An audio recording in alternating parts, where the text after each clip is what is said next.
The quick brown fox jumped over the brown lazy dog.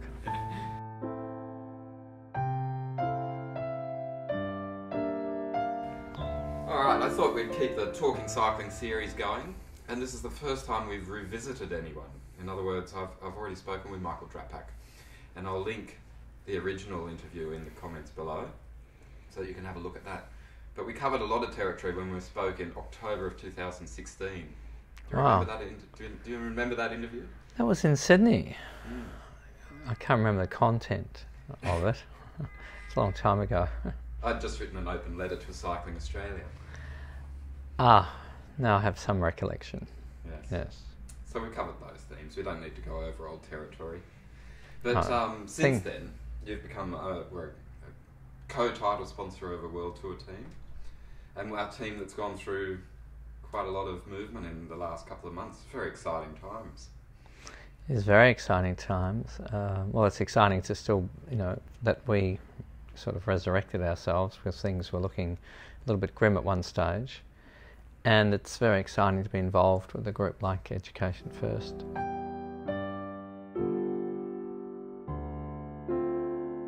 I've had a lot of interaction with Eddie Holt, who's one of the owners of the team, owners of the company, and his views and our views resonate, and just their vision for what they want for the team and cycling in general. It's really inspiring and it's exciting. I think we're going to learn a lot more about EF Education First in the next couple of months, because they've just dipped their toe in the water, really, because they had their first race only a couple of weeks ago when the Australian Championships were on and Mitch Docker was representing. Yes. In the criterium, and then we've seen Will Clark on the attack the first few days of the team's World Tour debut. And one thing's for certain, the outfit stands out. Oh, I think, at first there was a bit of shock horror about the pink, and I must say, not that I was a strident critic of it, but I didn't feel confident about it, and it took a few iterations, and they found that, and they got it right. I think the balance they got it right, and I can honestly say I'm really pleased with it. I mean, from a number of points of view, it's very distinctive. As you say, it's distinctive. You can always spot an EF Drapac rider from afar, and the riders seem to like it. And I think it's been a good outcome, good result.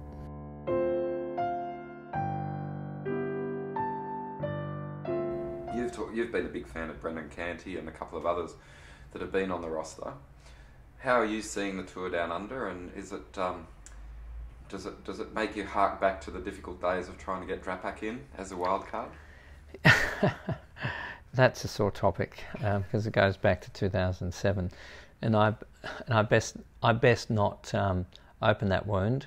I'm just glad to be here, and this is our fifth Tour Down Under. But to answer your question more pointedly, I'm very excited about Brendan, and my two sons, Damian and Patrick, first identified Brendan. I think he'd been only riding for some months at the time, and we gave him a stagiaire role in the Tour of Utah, and I think he'd been a rider all of about 12 months, and he was prodigious talent. I mean, he had no bikes. He had bike skills, but he had no bike common sense. In terms of racing smarts is a nice way of putting it. And he still finished 50th or something thereabouts. And it was an extraordinary ride to be at that time. And some of the guys in our organisation felt he needed more time, but then he shone in the Cadell race. He shone in, this is a few years ago now, he shone in the Herald Sun Tour. And I just said, look, I've got to get this kid, notwithstanding that he still had lots of maturing to do on the bike. And I think, I know Brendan very well. I think he's a very impressive young man for many, many reasons. He's the consummate professional as a human being. And I think that what I've seen in Brendan is a very significant change. He has a level of composure and maturity and self-confidence and belief, not in a cocky way. I can see him mature, and it's really deeply satisfying. It's very satisfying for me to see this rider mature and And I think you're going to see, without any pressure on Brendan, I just think you're going to see a different Brendan Canty, a rider that's evolved and matured, and and become more composed. And I think his raw numbers have improved, and I would be very surprised if he doesn't push the Richie Ports and whoever at that level. I'd be very surprised if he doesn't give them a serious nudge. It's going to be a watch this space scenario. So with a lot of, that's been the case with quite a few of your troops. And I think one of them is Cyrus Monk. Maybe we'll talk about him in a little while. But congratulations on the Drapac EF national title. Yes. So the titles are reversed for the feeder team. Yeah. Is that how? Do you want to explain how that actually came? Yeah, it's just concluding your comment about Brendan Canty. It is very much watch this space. You watch this space, and I think everyone should watch this space, because I think Brendan is if you love Australian cycling, he represents a lot of things that I believe in about cycling, and similarly moving over to Cyrus Monk. I mean, Cyrus again is a very impressive young fellow. He's in his final year, I think his final 6 months of his science degree at Melbourne University. I think he's averaged high distinctions. He's he's a very composed, not cocky, but a very composed and a young man with a lot of confidence and self-belief, but a great work ethic, a great team player. And I think that when the criticisms I've had of cycling over the years, it's really more about the way that we develop young elite athletes, particularly in their formative years. And I ran into Robbie McEwen.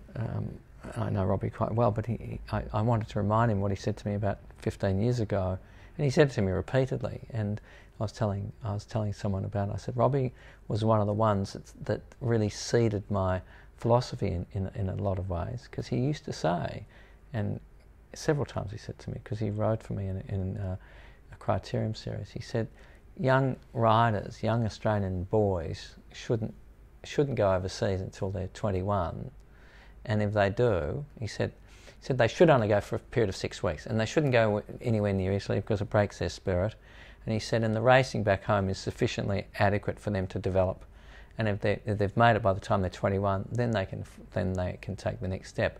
And in that period, leading up to 21, they should be developing off the bike and doing other things and developing other dimensions to their identity. And I mean, Cyrus for me is an absolute shining example of that. And I think he's got the robustness, the emotional robustness and the intellectual robustness and the physical robustness, where he hasn't done too much, to go on and be a successful professional bike rider. And I'd be very surprised if he doesn't make it. I think he'll go all the way. So to answer your point about EF, I mean, you have to understand, EF is the world's biggest private education group with well over 40,000 employees. And if their objectives is not, sure, they want to win every bike race, so do I, but not at the expense of fundamental principles. And you don't have their primary objective is about education. That's their business. And education, you could think of that in a broader sense. What does education mean? Educating people to have a more fulfilling life. So it's in the way that my barometer for their belief in our philosophy is how much interest that Eddie Holt and Philip Holt have taken in our development team. Now, it's a little development team based in Melbourne, yet there's numerous email exchanges about their point of view about the team jersey and what we're doing with the development team. And that in itself, prima facie, that in itself is just so demonstrative of that they believe the development team is fundamental to the overall picture. Okay, the development team's not going to win Tour de France, and the development team's not going to provide the next Tour de France winner in any time soon. But there's a guy that might. But in all seriousness, they see the integration, they see the holistic picture, and they see that responsible and sustainable development of young athletes must have a holistic foundation, and that provides a more sounder athlete. And we do have a responsibility, that when we have a responsibility that when an athlete does finish his career, we do have some obligation, in my view. I don't think our responsibility finishes when they decide to hang up the bike. We do have a responsibility to have invested some resources to ensure that they can transition. And transition, as I've always said, doesn't begin when they finish. Transition begins day one. And it might be 5% or 10%, but we all now know that when an athlete finishes his career, it's horrifically difficult. So we have an obligation, I think, to make them aware of it, and to invest some resources to assist them to provide the skills so that when that ultimate door of their sport closes, it's not going to be as painful. And they get that. But notwithstanding, hey, we've got a World Tour team, we've got to win bike races, we've got to make sponsors happy. But the things can be good bedmates. I mean, there's a complementarity there. They don't need to be in conflict. There doesn't need to be a dissonance about this. There's an absolute. This can be operating in sync with each other. These objectives.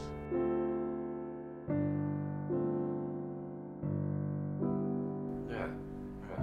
Drapac's become largely a US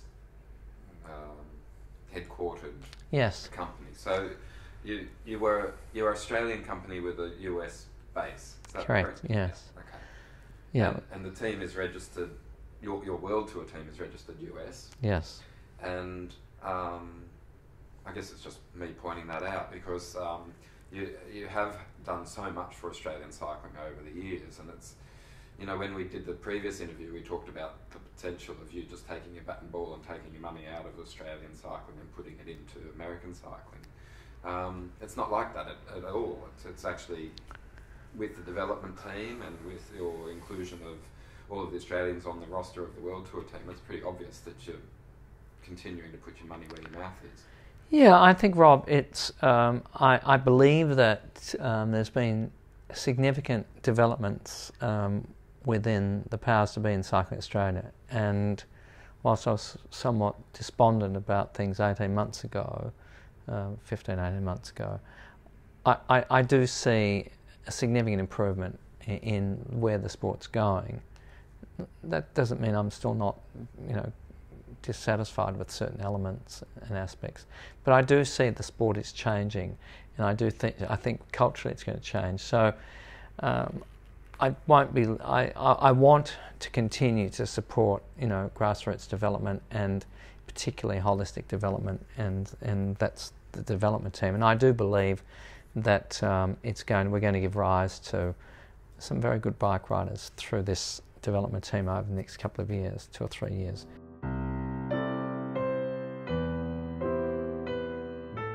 My thinking has has changed in the sense that they are only instruments or servants of the Australian government policy, the Australian Sports Commission, and I think all criticism should be levelled at them, because if you instruct the head of Cycling Australia to win gold medals, and the funding is contingent on or predicated on that objective, that's what the servants do. That's what these wonderful leaders in Cycling Australia and AIS do. But it's been set, the standard and the mandate's being set by the Australian government or the Australian Sports Commission, and they are the ones that need to open their eyes and start to expand the metrics of what does success look like in Australian sport. What is success in Australian cycling? And let's have that discussion. And I think that and success, one of the metrics of success is how well these athletes do transition post their productive racing career. We can go down that route and really reiterate some of the points that we've brought home before. You certainly very vocal, and me to an extent. We've talked about some issues regarding Cycling Australia. I think the selection of 4 riders for the World Championships in 2018 is a scandal when we're talking about track cycling, which is meant to be their main focus. But I don't want to every time talk to you about something that has, some element of dissatisfaction associated with it.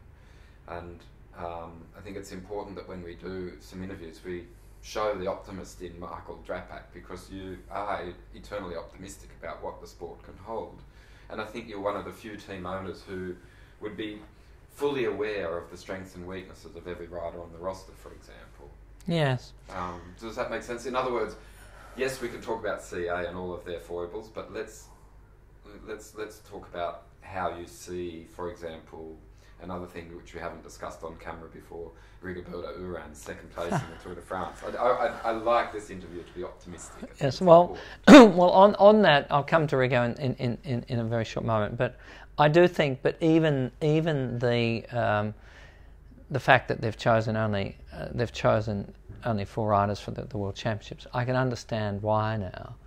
And rather than me levelling my criticism at the people responsible, CA and the IAS, it all emanates from the government, because there's so much pressure on, for people like Simon Jones. You must produce us gold medals, and it's until the government turns around and says, hey, you must produce us gold medals, and by the way, the other metrics and parameters that you must also observe and satisfy us on are A, B, C, D, E.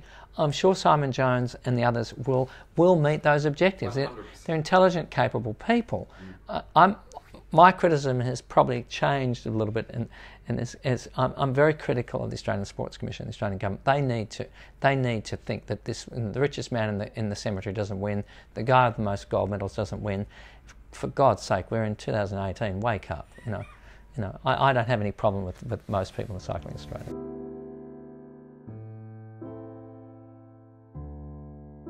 But talk about optimism. Humility. And optimism. I think Rigo is the perfect. Oh, I'll tell you a story, Rob. We had dinner. I had dinner in Dusseldorf with 3 of the director sportives, who, for all different reasons, are wonderful human beings, and they're all fine bike riders. And Andreas Clear, and Tom Southam, and it was a lovely dinner. It was an Italian restaurant. I remember it very vividly, and we were talking about respective chances of the various riders, and I mentioned Rigo, and they said, and I said, he's 330 to 1, and so and no one. It's not that they discounted him. They didn't really give him a chance. No one said, hey, he's going to be on the podium in Paris. That would have been fanciful. So, and I was describing to someone the other day as that, we saw Rigo, he was 10th, and then he was 9th, and then there was that big stage where poor Richie Porte fell, and all of a sudden Rigo's 4th or something, and it was like. And he won a stage. And he won a stage, and that, which was one of the most extraordinary, nail-biting wins I've ever experienced. And then all of a sudden, everyone's saying, "Hey, he could end up on the podium." And I remember the day that he sealed his position, on the penultimate stage in the time trial, and it was not breathtaking. It was very surreal, and it was quite. I had to go away and sit in a room and contemplate and reflect on it. And then in Paris, you were there for the podium. You saw yes, I was. Yeah.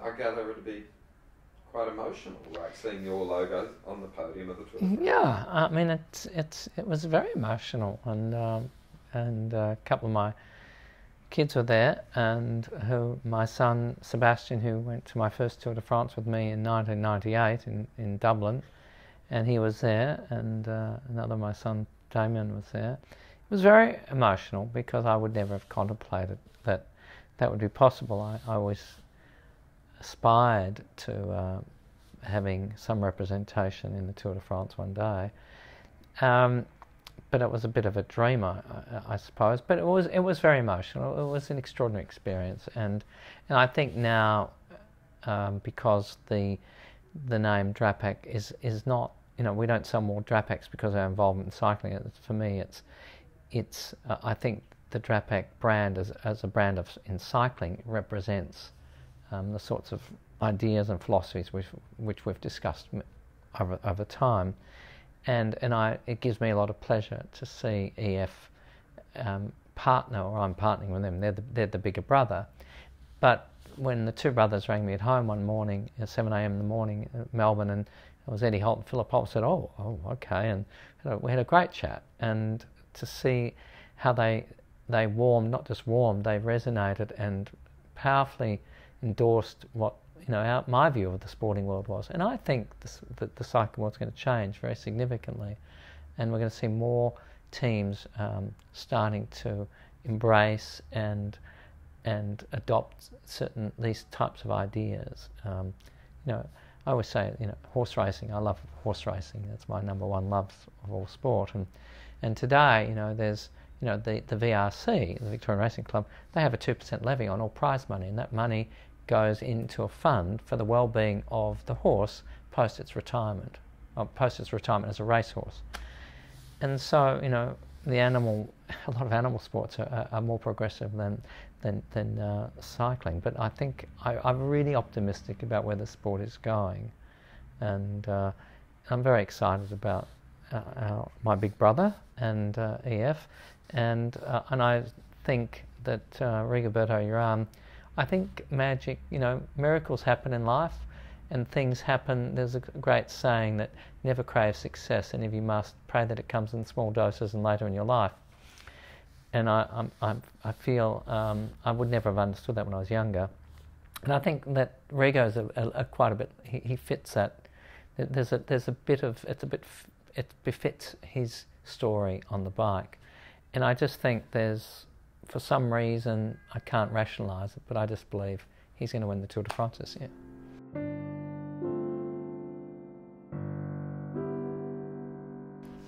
It's meant to be.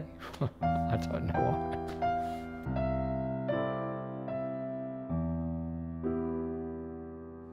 So thanks very much for having a chat, but also for continuing to invest in a sport that I think a lot of people love. Yes, well, there's a lot of fellow lovers of our sport. Thank you, Mike. Thanks, Rob.